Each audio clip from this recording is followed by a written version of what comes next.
reconociendo que somos pecadores. Señor, ten piedad. Señor, ten piedad. Cristo, ten piedad. Cristo, ten piedad. Señor, ten piedad. Señor, ten piedad. Dios Todopoderoso, tenga misericordia de nosotros, perdona nuestros pecados y nos lleve a la vida eterna. Amén. Oremos. Dios Todopoderoso y eterno, que gobiernas a un tiempo cielo y tierra, escucha compasivo la oración de tu pueblo y concede tu paz a nuestros días. Por nuestro Señor Jesucristo, tu Hijo, que contigo vive y reina en la unidad del Espíritu Santo, y es Dios por los siglos de los siglos.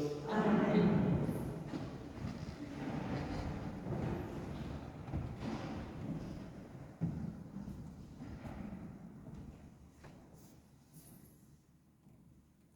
Lectura del primer libro de Samuel. En aquellos días, Saúl mandó llamar a David, y éste le dijo: que no desmaye el corazón de nadie por causa de ese hombre. Tu siervo irá a luchar contra ese filisteo. Pero Saúl respondió: no puedes ir a luchar con ese filisteo. Tú eres todavía un joven y él es un guerrero desde su mocedad. David añadió: el Señor, que me ha librado de las garras del león y del oso, me librará también de la mano de ese filisteo. Entonces Saúl le dijo: vete y que el Señor esté contigo. Agarró el bastón, se escogió 5 piedras lisas del torrente y las puso en su zurrón de pastor y en el morral, y avanzó hacia el filisteo con la honda en mano. El filisteo se fue acercando a David, precedido de su escudero. Fijó su mirada en David y lo despreció, viendo que era muchacho, rubio y de hermoso aspecto. El filisteo le dijo: me has tomado por un perro para que vengas a mí con palos. Y maldijo a David por sus dioses.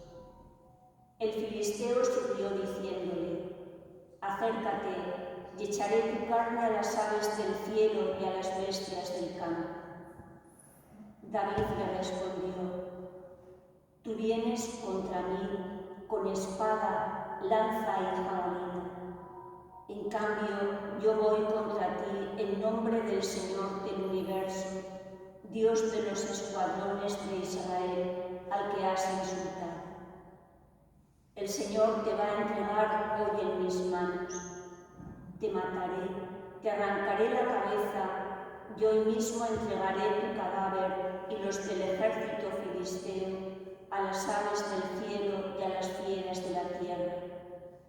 Y toda la tierra sabrá que hay un Dios de Israel. Todos los aquí reunidos sabrán que el Señor no salva con espada ni lanza, porque la guerra es del Señor y os va a entregar en nuestras manos.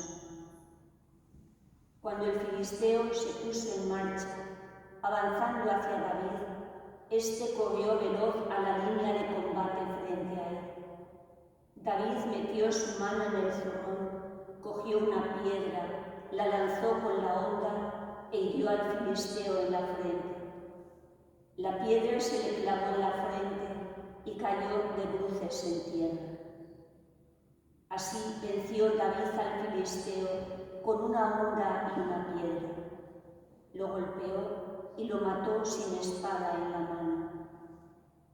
David echó a correr y se detuvo junto al filisteo. Cogió su espada, la sacó de la vaina y lo remató con ella, cortándole la cabeza. Los filisteos huyeron al ver muerto a su campeón. Palabra de Dios. Bendito el Señor mi alcázar. Bendito el Señor mi alcázar. Bendito el Señor mi roca, que adiestra mis manos para el combate, mis dedos para la pelea. Bendito el Señor mi alcázar. Mi bienhechor, mi alcázar, baluarte donde me pongo a salvo, mi escudo y refugio, que me somete los pueblos. Bendito eres, Señor, en la vida. Dios mío, te cantaré un cántico nuevo. Tocaré para ti el arpa de 10 cuerdas.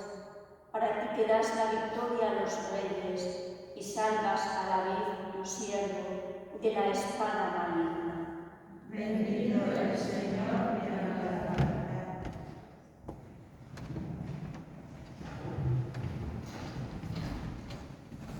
El Señor esté con vosotros.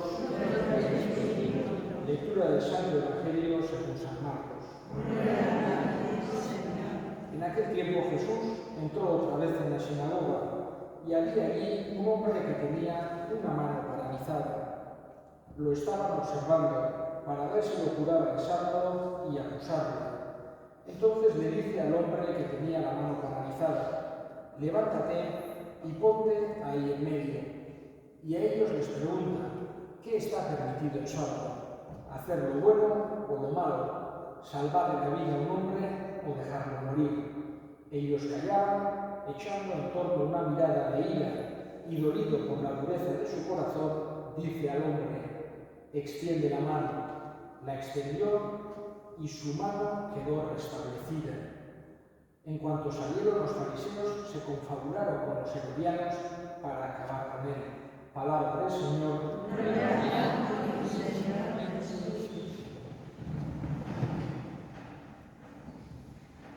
Una cosa que a Jesús no le gustaba y que no quería que nosotros cayéramos en ello es la dureza del corazón. Ser duros con los demás, ser inflexibles, que viene un poco de sentirnos superiores, o de sentirnos mejores, o de sentirnos casi perfectos, y ser duros con los demás, no tener compasión, no tener comprensión. Y por eso también nos dijo Jesús una cosa muy importante, y es que con la misma medida que usemos con los demás, vamos a ser también nosotros juzgados. Y esto nos lo dice para que seamos o tendamos a ser comprensivos, benévolos, porque todos queremos que cuando nosotros nos equivocamos, con nosotros se actúe de esa manera, porque cuando nosotros sufrimos por algo, los demás tengan esa empatía o esa comprensión de nuestro sufrimiento. Pero también quiere Jesús que de esa manera que nosotros lo queremos para nosotros mismos, también lo podamos tratar de ofrecer a los demás. Evidentemente no siempre lo haremos bien porque somos humanos, pero sí que tenemos que tener claro cuál es el fin, cómo quiere Jesús que nos comportemos. Y quiere que tratemos de huir como de la peste de la dureza del corazón, de ser inflexibles con los demás, de ser nada comprensivos, de ser durísimos. Es una forma de pensar, de actuar que a Jesús no le gusta. Y en concreto, eso muchas veces es lo que les echaba en cara a una parte de los fariseos de aquella época. Y en el caso de hoy, cuando ve que está un hombre con la mano paralizada, que está sufriendo, y como era sábado, estaba a ver si lo cura para echarle en cara que ha curado el sábado. Entonces Jesús les pregunta: ¿qué está permitido? ¿Le puedo salvar la vida? ¿Puedo dejar morir?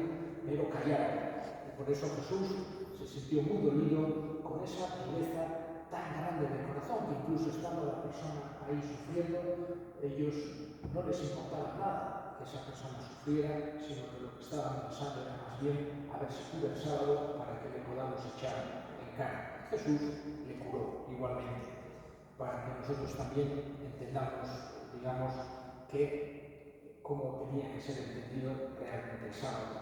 En la primera lectura hemos escuchado también ese pasaje tan conocido de David y Goliat, aquel momento en el que, digamos que se suele comprender que es la fuerza de Dios la que se muestra en la pequeñez humana, más que ver como batallas, ¿no? Un poco, vamos a decir así, la batalla principal la tenemos todos dentro de nosotros y tenemos que pedirle a Dios que con su fuerza, nuestro David interior, le venza a nuestro Goliat interior, no más que ver enemigos fuera.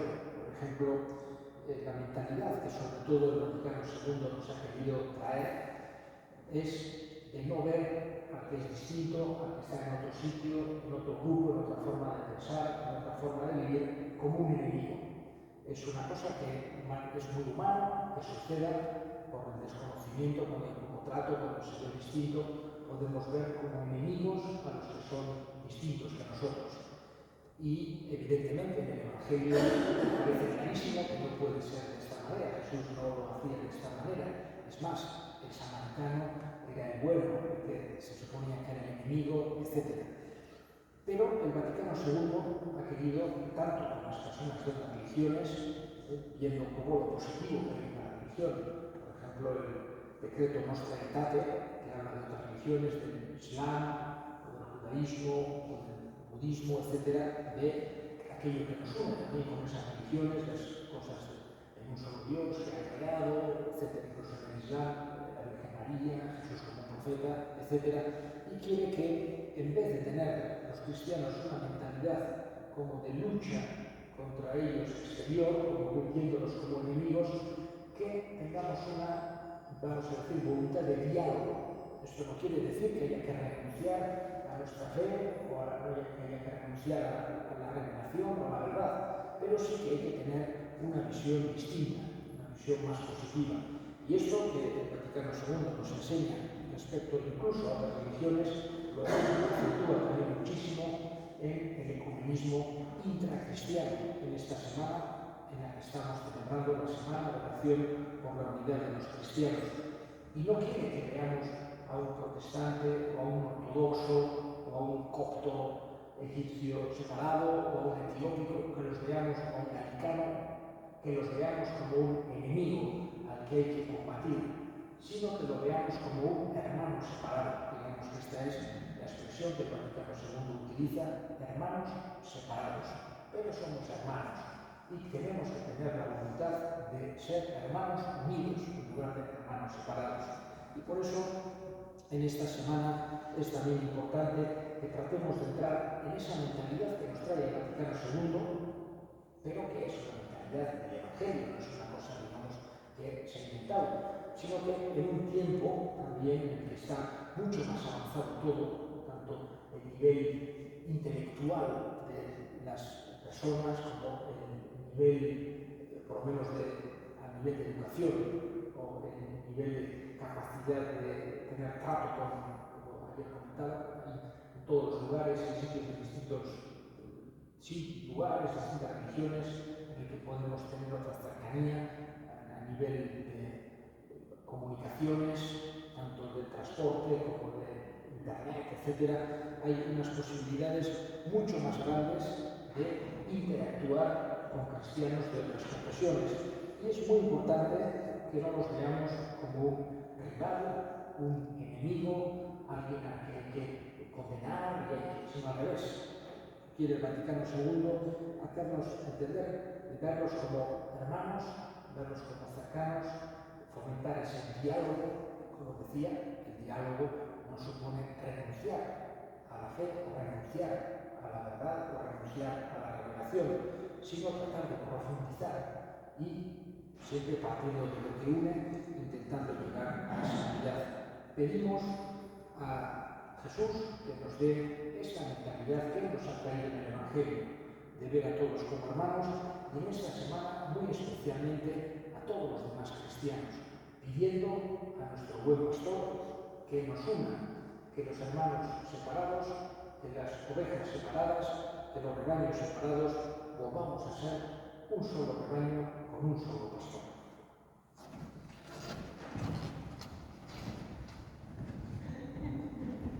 Elevemos ahora nuestras súplicas al Señor.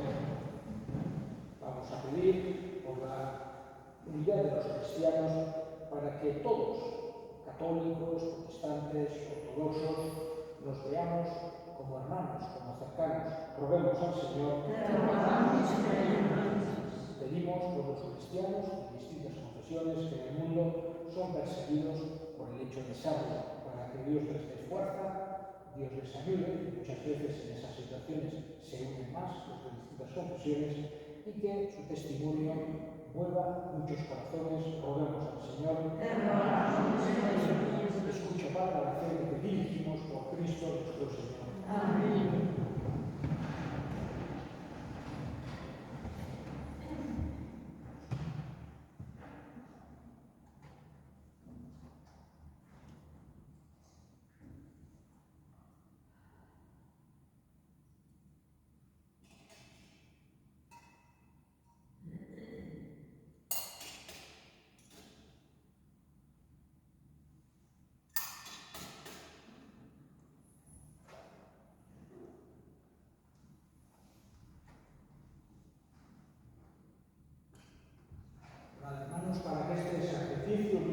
sea agradable a Dios Padre Todopoderoso. El Señor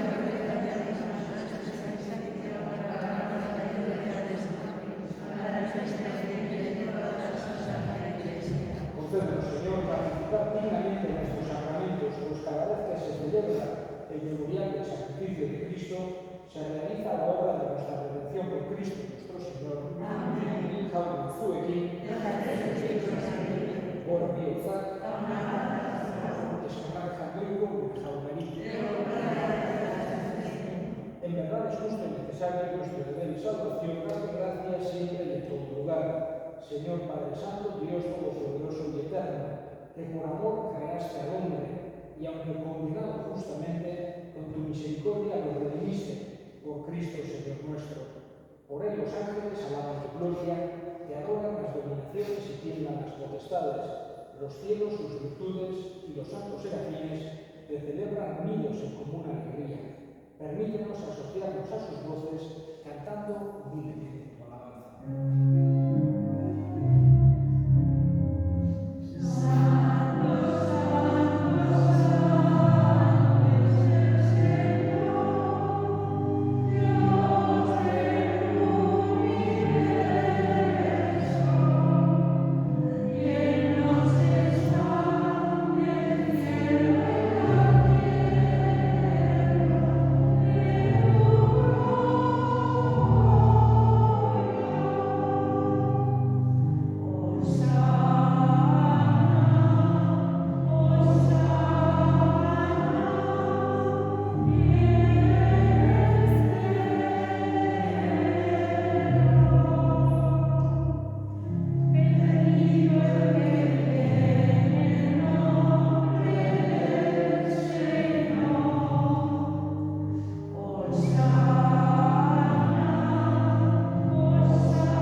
Tomad y comed todos de él, porque esto es mi cuerpo que será entregado por vosotros.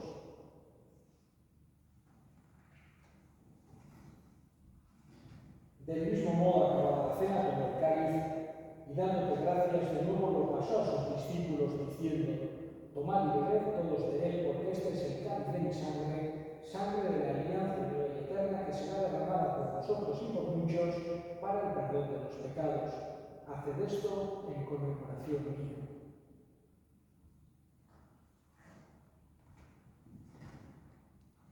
Este es el misterio de la fe. Anunciamos tu muerte, proclamamos tu resurrección. Ven, Señor Jesús. Así pues, Padre, al celebrar ahora el memorial de la muerte y resurrección de tu Hijo, te ofrecemos el pan de vida y el cáliz de salvación. Y te damos gracias porque nos haces dignos de servirte en tu presencia. Te pedimos humildemente que el Espíritu Santo congregue la unidad a cuantos participamos del cuerpo y sangre de Cristo. Acuérdate, Señor, de tu Iglesia extendida por toda la tierra, con el Papa Francisco, con nuestro Obispo Francisco y todos los pastores que cuidan de tu pueblo, llévala a su perfección por la caridad. Acuérdate también de nuestros hermanos que durmieron en la esperanza de la resurrección y de todos los que han muerto en tu misericordia. Admítenos a contemplar la luz de tu rostro. Ten misericordia de todos nosotros y así, con María, la Virgen Madre de Dios, su esposo San José, los apóstoles y cuantos vivieron en tu amistad a través de los tiempos, merezcamos por tu Hijo Jesucristo compartir la vida eterna y cantar tus alabanzas. Onemitatez, onekinita, onelan, zurieta, jakoiko augusti hori Espiritu Santuarekin batean, ospe eta hitza guztia, gizaldi eta gizaldi guztietan. Amen. Salbatzaileak, aginduta erakutsiaren areituz, dur gabe esan ezagun. Gure errata zerana, santu izan bedizu zera, etorri zure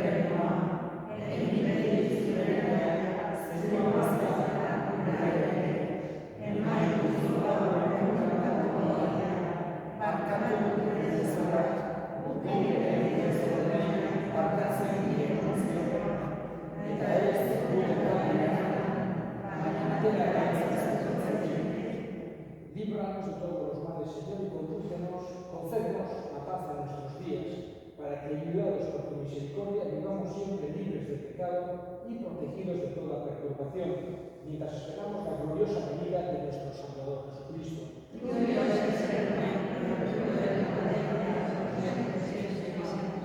Señor Jesucristo, que dijiste a tus apóstoles, la paz os dejo, mi paz os doy. No tengas en cuenta nuestros pecados, sino la fe de tu Iglesia, y conforme a tu palabra, concédele la paz y la unidad, tú que vives y reinas por los siglos de los siglos. Amén. La paz del Señor esté siempre con vosotros. Y con tu espíritu. Y sin estrecharos la mano, daos fraternalmente la paz. Cordero de Dios, que quitas el pecado del mundo, ten piedad de nosotros. Cordero de Dios, que quitas el pecado del mundo, ten piedad de nosotros. Cordero de Dios, que quitas el pecado del mundo, danos la paz. He aquí el Cordero de Dios, que quita el pecado del mundo. Dichosos los llamados a la cena del Señor. Señor, no soy digna de que entres en mi casa, pero una palabra tuya bastará hasta la sana.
Oremos. Derrama, Señor, en nosotros tu espíritu de caridad, para que nos hagas vivir concordes en el amor a quienes has saciado con el mismo pan del cielo, con Cristo.